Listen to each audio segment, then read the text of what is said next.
Assalamualaikum warahmatullahi wabarakatuh. Jadi sekarang kita udah masuk ke materi hari kedua. Sekarang ini materinya tuh mengenai lalu lintas. Dan materi ini tuh akan disampaikan dari pihak kepolisian, yaitu dari Bapak Kumrodi dan Bapak Ferdi. Sebelumnya kita kenalin mereka dulu ya.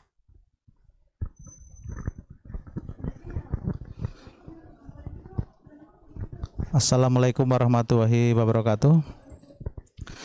Terima kasih waktu yang diberikan kepada kami. Mohon izin kami mengenalkan diri. Kami dari Lalu Lintas Polsek Karawaci, yaitu sebagai Kanit Lantas, sesuai dengan undangan kami, yaitu untuk menghadiri sebagai narasumber, yaitu dalam sosialisasi, yaitu Undang-Undang Lalu Lintas nomor 22 tahun 2009 tentang lalu lintas dan angkutan jalan raya. Kemudian kami di sini tentunya sebagai narasumber ya ingin menyampaikan yaitu tentang Undang-Undang Lalu Lintas berkaitan dengan situasi lalu lintas yang ada khususnya yaitu di wilayah Kota Tangerang, karena kita berada di wilayah yaitu sebagai penyangga ibu kota yaitu daerah Jakarta. Tentunya apa yang melatar belakangi dengan adanya lalu lintas tersebut? Tentunya kami di sini akan menyampaikan yaitu adanya banyaknya yaitu kendaraan ya yang berjalan, yang berada di jalan raya atau jalan umum berkaitan dengan adanya satu aktivitas yaitu bahwa di wilayah Kota Tangerang ini banyaknya produksi, banyaknya tempat-tempat ya karyawan-karyawan yang bekerja, sehingga ya pada setiap saat, setiap harinya yaitu jam-jam aktivitas masyarakat untuk bekerja ya otomatis kendaraan akan berlalu lalang ya atau berada di jalan ya.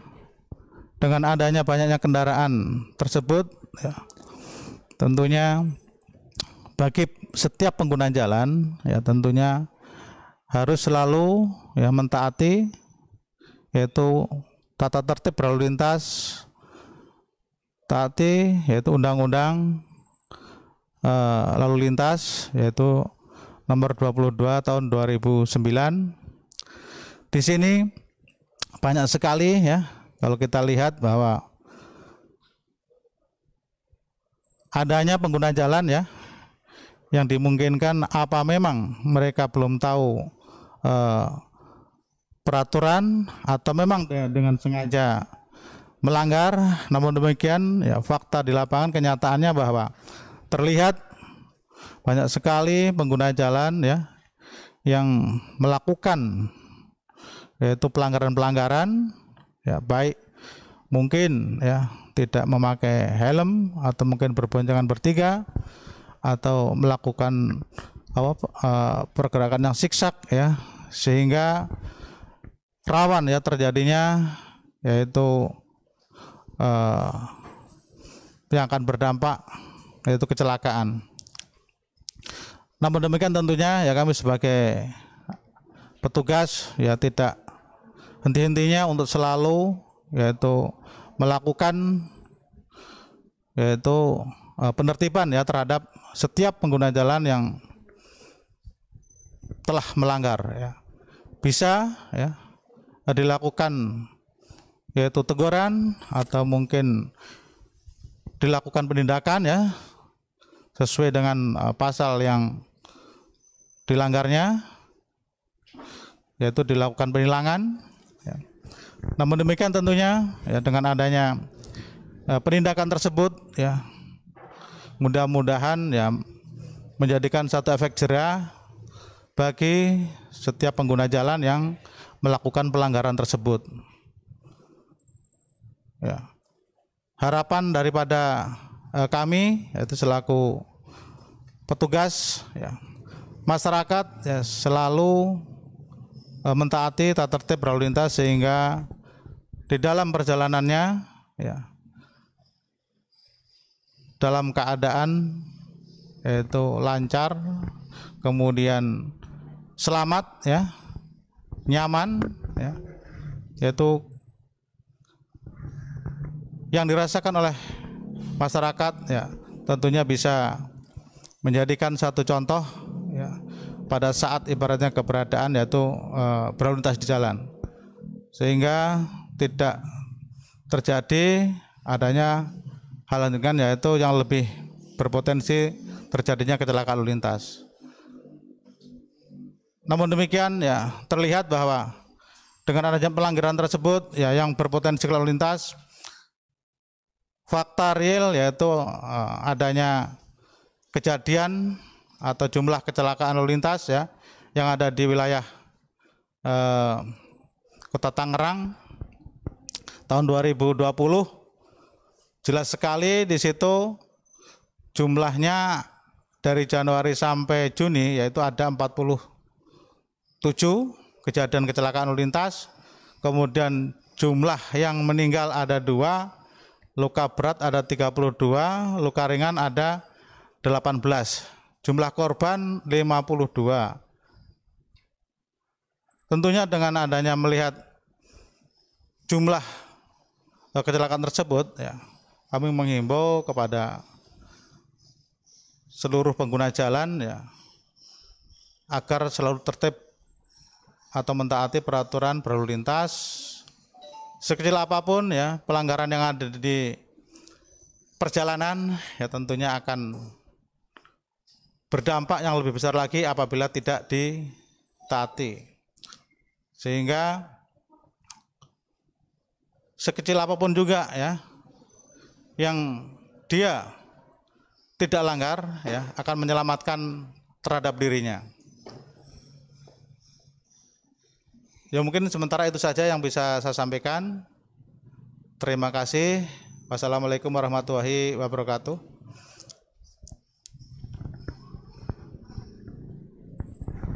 Selanjutnya dari Bapak Erdi, dipersilakan.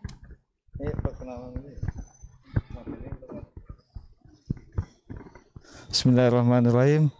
Assalamualaikum warahmatullahi wabarakatuh.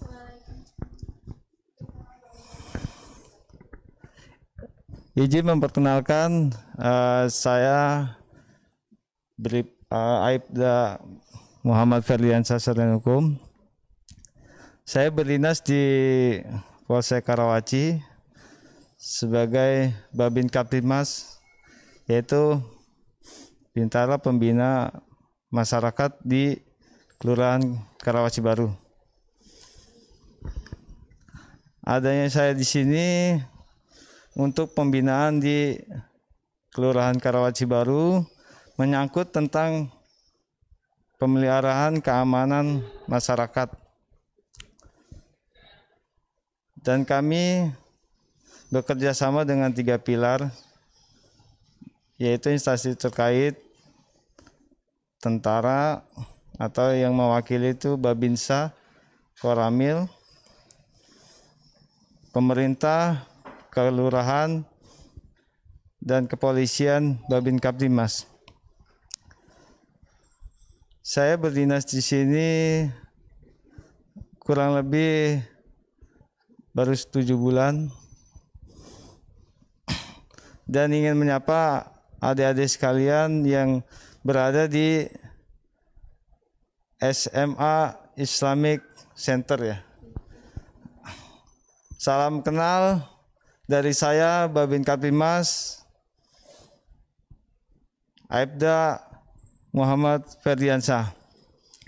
Keberadaan saya di sini mendampingi Kanit Lantas Bapak Ibtu Komrodi Sarjana Hukum yang nanti akan memberikan materi mengenai lalu lintas di jalan maupun di mana saja. Saya harapkan untuk adik-adik untuk menyimak apa yang diberikan oleh narasumber untuk nanti ke depannya untuk pembelajaran kalian untuk di jalan, agar kalian mengetahui peraturan-peraturan di jalan seperti apa. Itu menyangkut peraturan pasalnya, peraturan pengendaranya, maupun untuk kecelakaan di jalan. Dengan adanya keberadaan kita di sini, saya harapkan kami dari pihak kepolisian kepada adik-adik sekalian dan semuanya untuk mengambil intisarinya gimana baiknya untuk berkendara. Dan saya harapkan dengan adanya pertemuan kita kali ini akan mengurangi kecelakaan lalu lintas maupun nanti pengetahuan dari adik-adik sekalian untuk kedepannya untuk berkendara.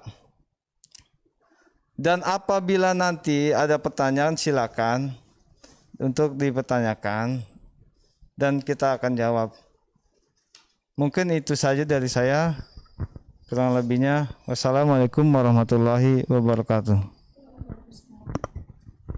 Terima kasih kepada Pak Kumrodi dan Pak Ferdi atas penjelasan materinya. Saya di sini sama Nidatu sebagai perwakilan peserta-peserta buat ngasih pertanyaan. Ini ada satu pertanyaan yang udah dijulukin. Pertanyaannya itu, apakah sering terjadi kecelakaan yang korbannya siswa-siswi? Bisa dijawab? Terima kasih.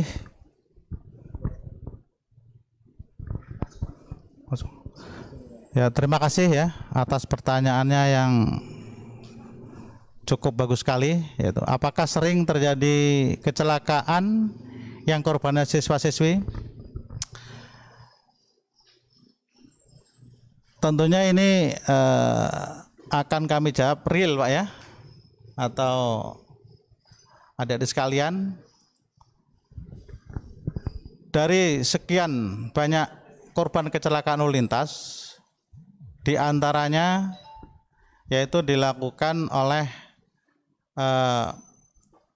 pengguna jalan, yaitu khususnya pengendara sepeda motor, yaitu yang masih di bawah umur. Nah, artinya di sana bahwa anak-anak ya yang masih di bawah umur ya tidak diperbolehkan untuk mengendarai sepeda motor.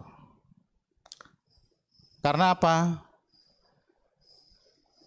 Kedewasaan yaitu dalam mengendarai sepeda motor tentunya belum cakep. Karena ya masih banyak sekali yaitu hanya sifatnya bisa mengendarai sepeda motor. Namun demikian aturan-aturan yang berada di lapangan yang bersangkutan tidak tahu. Nah, mungkin ya karena merasa bahwa memiliki sepeda motor, kemudian orang tuanya juga memperbolehkan, namun demikian tentunya tetap ya kami menghimbau sayangi ya terhadap anak-anak kita ya, di mana pada saat umur ya yang belum diperbolehkan untuk berkendaraan ya seyogyanya atau alangkah baiknya ya untuk tidak berkendaraan. Memang ya kalau kita melihat fakta di lapangan bahwa motor-motor saya, orang tua, kemudian memperbolehkan.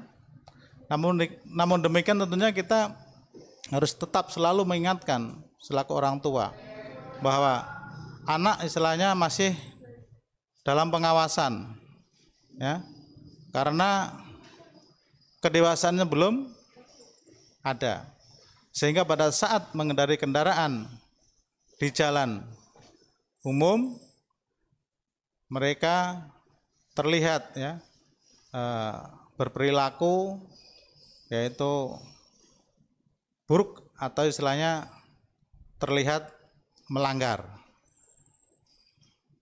Tentunya ini semua tidak semata-mata yaitu kesalahan si anak, namun juga harus peran serta orang tua ya, di dalam mendidik putra-putrinya di saat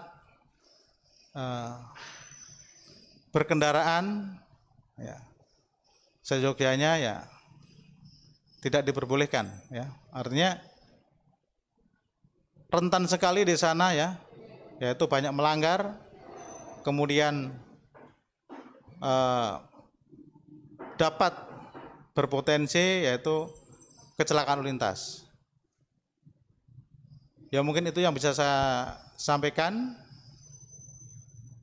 Terima kasih. Terima kasih kepada Pak Kumrodi atas jawabannya. Semoga siswa-siswa yang lain bisa jerah ya Pak. Selanjutnya ini ada pertanyaan dari murid lain juga, dari Windasari Indriani dari ruang 1. Pertanyaannya itu, adakah sanksi untuk pengendari di bawah umur yang saat ini hanya membawa SIM atau STNK milik orang tuanya? Ya, terima kasih ya. Ini juga pertanyaan yang cukup bagus sekali. Adakah sanksi untuk pengendara di bawah umur yang saat ini hanya membawakan SIM atau STNK milik orang tuanya? Tentunya di saat seseorang mengendarai atau mengemudikan kendaraan, tentunya yang bersangkutanlah ya yang akan berisiko ya, atau pada saat melanggar ya.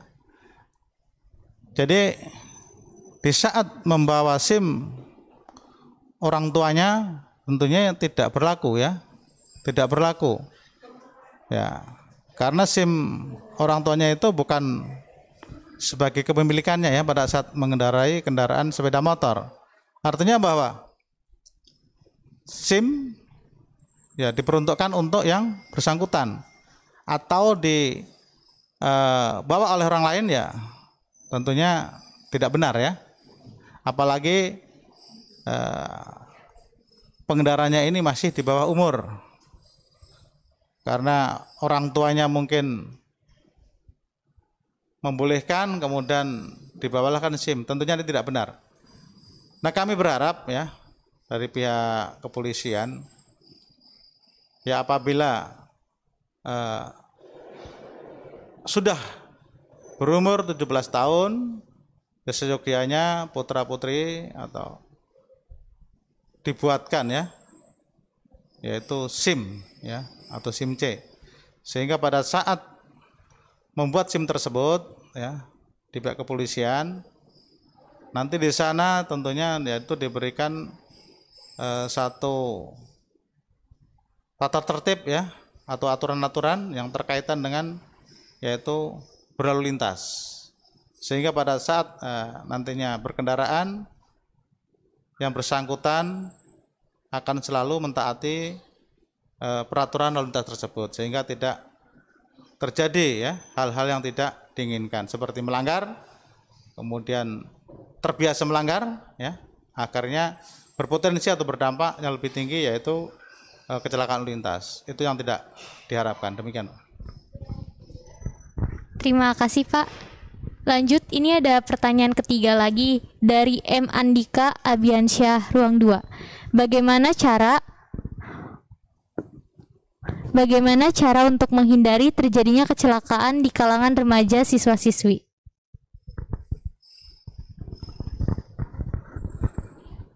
Terima kasih, Pak. Ini juga pertanyaan yang lebih bagus ya. Bagaimana cara untuk menghindari terjadinya kecelakaan di kalangan remaja atau siswi SMA? Tentunya siswa-siswi SMA pada saat berkendara tentunya ya mereka tidak tahu ya. Oleh karena itu ya, untuk menghindari terjadinya kecelakaan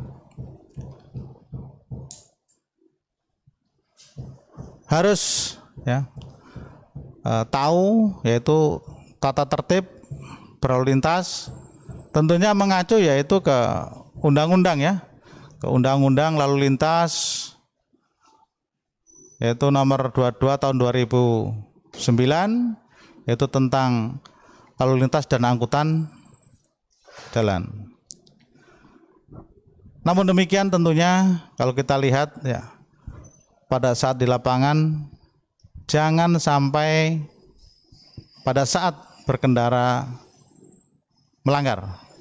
Artinya sekecil apapun ya pelanggaran di sana bisa akan berdampak yaitu yang lebih berat lagi ya yang tadi ya, sehingga terjadi kecelakaan lalu lintas. Ya mungkin itu yang bisa kami sampaikan dengan adanya pertanyaan tersebut. Terima kasih. Oke, terima kasih. Selanjutnya dari pertanyaan dari Francisco, ruang 2. Bagaimana penggunaan knalpot racing? Apakah melanggar undang-undang lalu lintas?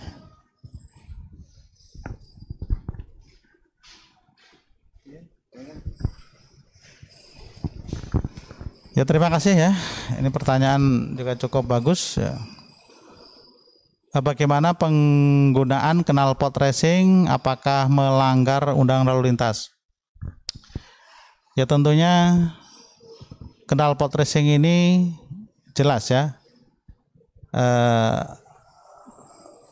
bukan spesifikasinya atau bukan peruntukannya terhadap kendaraan yang pada saat dikeluarkan dari dealer ya, atau yang barunya ya, atau knalpot racing ini ya, fakta di lapangan itu membuat masyarakat di sekitar kendaraan tersebut di mana berjalan pasti akan mengganggu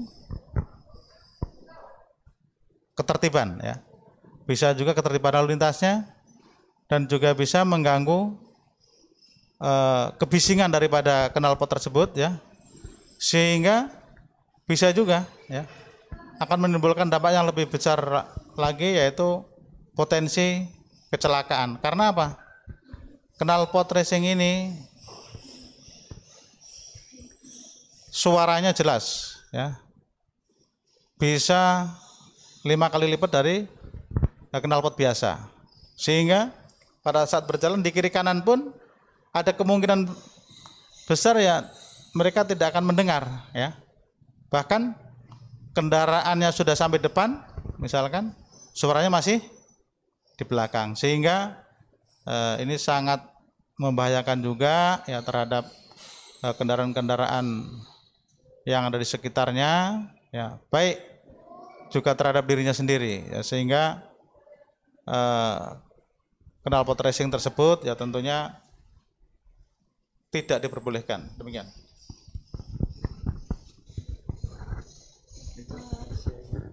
Baik, pertanyaan selanjutnya dari Jihan Aura Silviana Putri, ruang 6. Apakah gerakan tertib lalu lintas atau GETAS memberikan efek positif sesuai dengan yang diharapkan? Ya betul ya. Apakah gerakan tertib lalu lintas atau GETAS memberikan efek positif sesuai dengan yang diharapkan? Ini pertanyaan yang mengandung unsur yaitu satu tujuan tentunya ya. Tertib berlalu lintas ya tujuannya yaitu untuk keamanan, ketertiban, kelancaran berlalu lintas, kemudian pengguna jalan merasa nyaman. Nah tentunya ini yaitu sangat memberikan adanya satu efek positif ya, sesuai dengan apa yang diharapkan oleh pengguna jalan. Nah di sini tentunya bagi setiap pengguna jalan ya diharapkan untuk tidak melanggar ya atau taati tata tertib berlalu lintas. Sekecil apapun pelanggaran yang ada di sana pasti akan menimbulkan dampak terhadap pengguna jalan yang lain. Artinya pertanyaan tadi cukup baik, yang jelas memberikan yaitu adanya satu efek positif sekali ya bagi setiap pengguna jalan yang lain, sehingga pada saat berkendara merasa nyaman ya dengan adanya tertib tersebut. Ya, terima kasih. Semoga dimengerti tadi jawabannya. Selanjutnya dari Fauzi Hafiz Wahyudin, ruang 10. Apakah siswa-siswi di Kota Tangerang sudah tertib lalu lintas?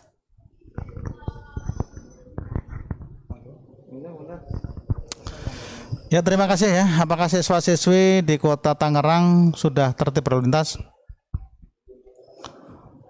Kalau kita melihat fakta di lapangan, tentunya siswa-siswi belum tertib berlalu lintas. Karena apa? Terlihat ya masih banyak juga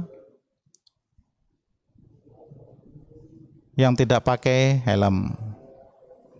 Kemudian masih di bawah umur.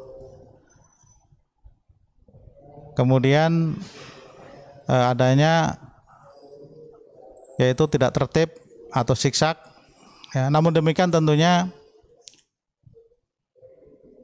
kami di sini ya selaku dari aparat kepolisian itu menghimbau ya kepada seluruh siswa-siswi pada saat berkendaraan agar selalu yaitu mentaati tata tertib berlalu lintas ya, sehingga tidak menimbulkan yaitu efek yang lebih besar lagi, yaitu dampak kecelakaan yang ada. Karena apa?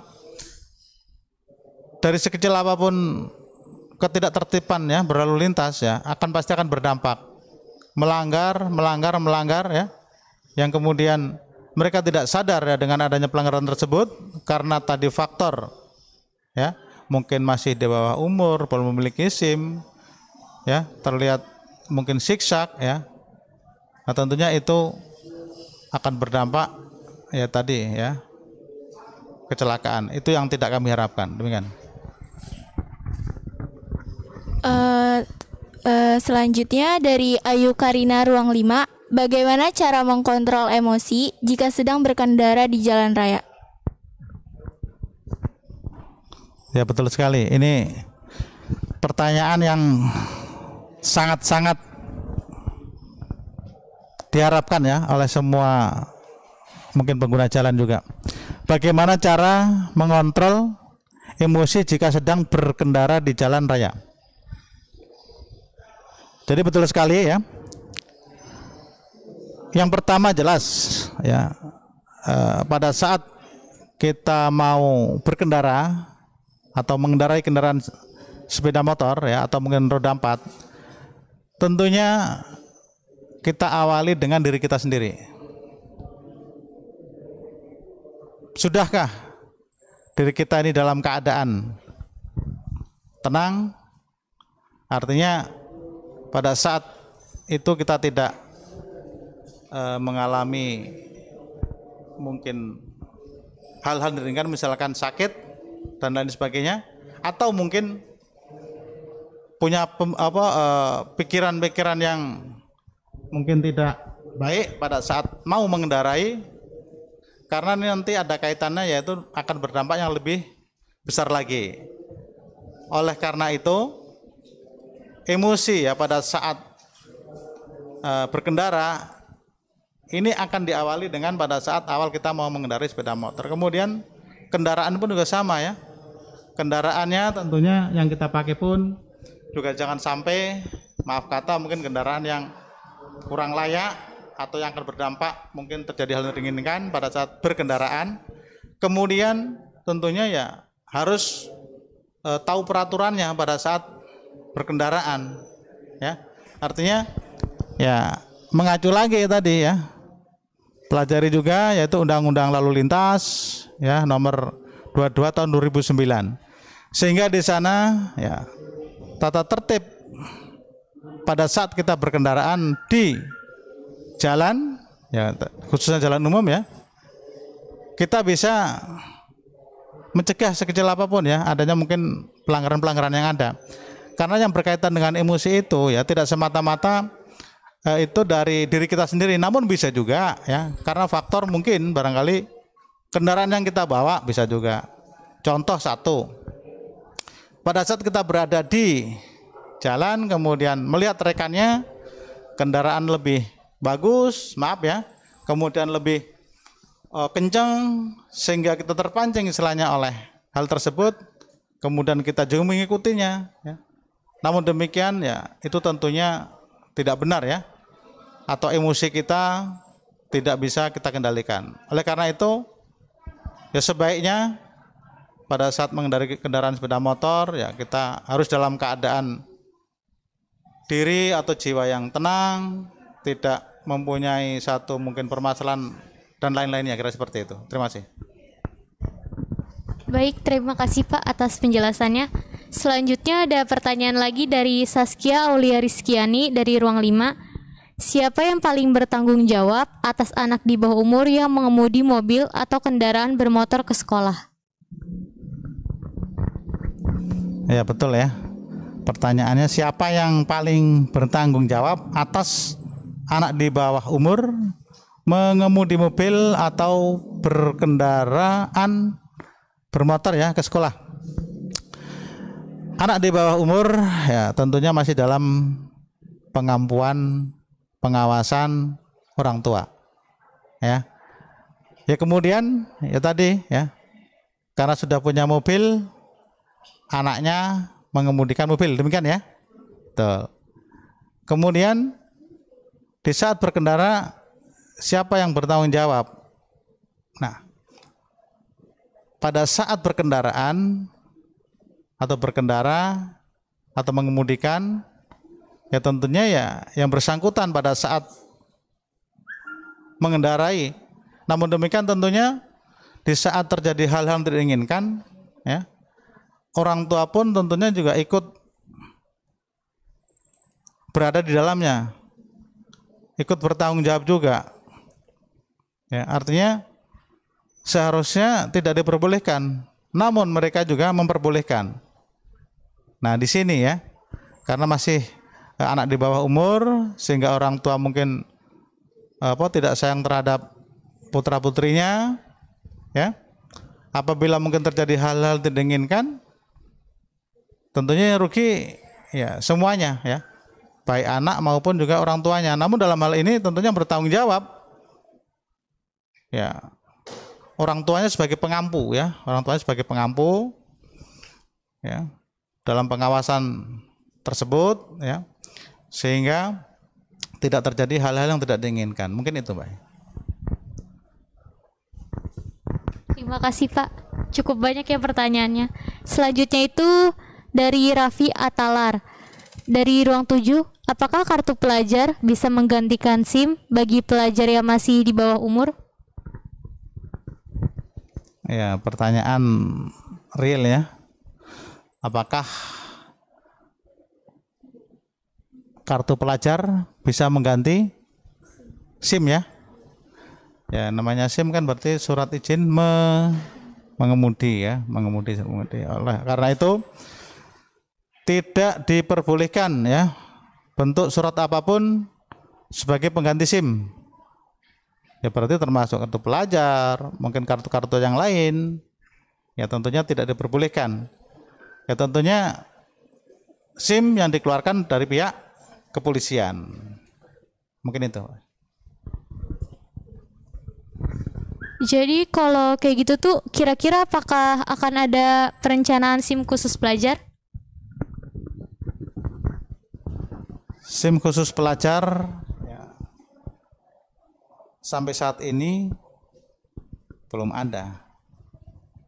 Kalau melihat dari sini kan di bawah umur ya. Nah, berarti belum cukup umur. Berarti yang SIM khusus pelajar tidak ada. Mungkin itu, Mbak. Baik, terima kasih, Pak. Selanjutnya ini ada pertanyaan terakhir dari peserta.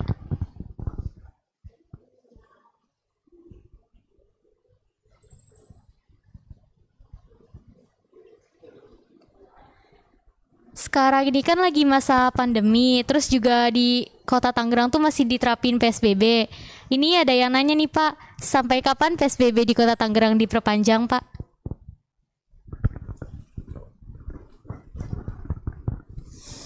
Ya, saya akan menjawab pertanyaan cukup bagus sekali dari sampai kapan PSBB di Kota Tangerang diperpanjang.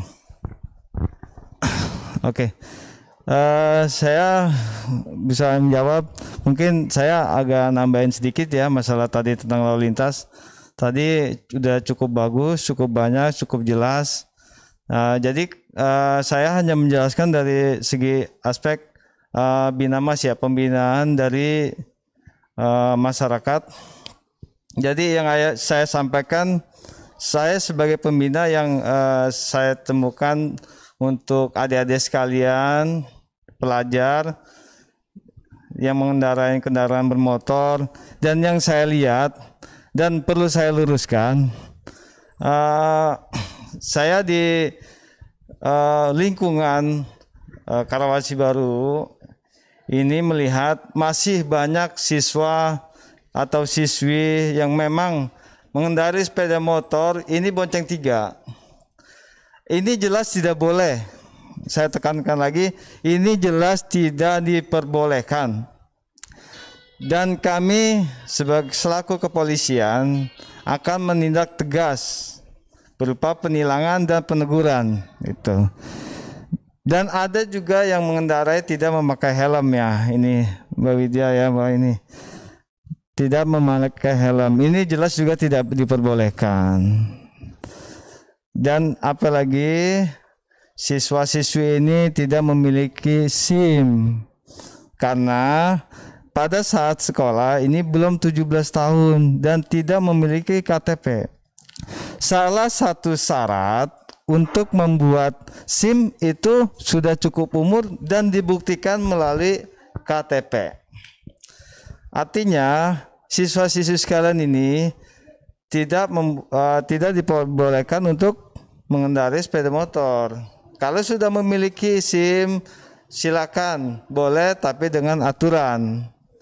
Memakai helm, motor dengan standar SNI, dan kadang-kadang yang kita adik-adik sekalian, ini kita contoh yang kecil aja. Yang saya temukan di lapangan itu tidak memakai kaca spion. Nah, dari yang kecil itu pun coba kita terapkan adik-adik sekalian ya, yang melihat live sekarang ini, tolong bagi pemilik motor harap dilengkapi. Saya mohon untuk dilengkapi. Dan ini juga kita sampaikan juga bagi adik-adikku sekalian yang saya cintai dan saya banggakan nih yang melihat siaran ini, untuk menghindari adanya tawuran. Kita tekankan lagi, zaman sekarang tuh kita nggak ada jago-jagoan ya. Nah, kita harus, tujuan kita sekolah di sini adalah belajar. Silakan belajar dan belajar. Silakan tempuh cita-cita kamu dengan cara belajar. Dan selanjutnya saya tekankan, mungkin pada saat ini banyak yang memang adik-adik kita pelajar pergaulan bebas, di situ masuklah namanya narkotika, narkoba. Silakan bagi yang memang terancam adik-adik sekalian segera laporkan ke kami melalui guru-guru kalian atau dari pihak kita kepolisian. Silakan, kami terbuka untuk apabila ada siswa atau siswi yang memang mengarah untuk memakai narkoba. saya tekankan, nggak usah takut. Nanti kita lindungi kalian itu. Karena sesuai dengan yang data dari kami, ini pemakaian narkotika di bawah umur atau pelajar itu makin meningkat. Dan itu memang yang dibidik oleh para pelaku kejahatan. Karena apa? Bagi siswa dan siswi ini masih labil. Jadi diajak kemana aja pun dia tuh mau. Dan salah satu faktor terbesar adalah pergaulan. Mungkin di orang tua dia bisa tolak, tapi sesuai dengan pengalaman saya waktu di reskrim, itu pergaulan yang nomor satu. Dikasih pasti dia nggak mau nolak. Karena apa? Alasan mereka simpel aja, nggak enak sama temen. Ya, nggak enak sama teman. Seperti itu. Pertama memang awalnya dia dikasih gratis, kemudian si korban kecanduan, kemudian udah mulai dia membeli. Kalau kita bilang ukuran anak siswa-siswi, dari mana uangnya? Makanya dari situ nanti udah ada perilaku-perilaku yang mungkin berbeda dan menyimpang gitu. Ya, saya tekankan lagi untuk adik-adikku sekalian, siswa maupun siswi SMA Islamic Center ini, marilah tujuan kita satu di sini, belajar. Patuhi peraturan dari sekolah, belajar yang tekun, insya Allah cita-cita kalian itu akan tercapai. Mudah-mudahan, amin. Dan untuk PSBB ini saya akan menjawab sampai kapan PSBB di Kota Tangerang diperpanjang. Ya, Kota Tangerang ini kemarin terakhir tanggal 12. Kemudian diperpanjang lagi PSBB kita di Kota Tangerang ini mungkin sampai tanggal 26 Juli. Diperpanjang. Karena memang dari hasil PSBB sebelumnya itu memang situasi sekarang untuk yang pandemik memang meningkat. Makanya dari kita untuk pembinaan, sekali lagi untuk adik-adikku yang cakep-cakep, yang ganteng-ganteng, silakan memakai masker. Minimal memakai masker, itu sudah wajib. Dan kami 3 pilar sudah setiap hari mengadakan razia di setiap kelurahan. 3 pilar yaitu dari pihak Babinsa, Binamas, dan pihak kelurahan. Bagi yang tidak memakai masker, kita akan tindak, yaitu dengan tindakan sosial, dengan menyapu wilayah, dan kita data. Dan saya sarankan untuk adik-adik semua yang melihat siaran ini, coba sekarang kita udah mulai, kita mengikuti protokol kesehatan dengan cara mencuci tangan sesering mungkin, pakai disinfektan, mungkin diadakan penyemprotan, pakai hand sanitizer, dan menghindari dari kerumunan. Dan saya harapkan mudah-mudahan apa yang sudah kita laksanakan dengan protokol kesehatan, kita diberikan kesehatan semuanya. Amin. Mungkin itu saja dari saya. Baik, mungkin waktu pemateri juga sudah habis. Kita ucapkan terima kasih kepada Pak Kumrodi dan Pak Ferdi dari pihak kepolisian. Semoga materi yang sudah disampaikan dapat memberikan efek jera kepada siswa-siswi juga. Banyak juga pengetahuan yang kita ambil dari pihak kepolisian. Sekian dari kami, kurang lebihnya mohon maaf. Wassalamualaikum warahmatullahi wabarakatuh.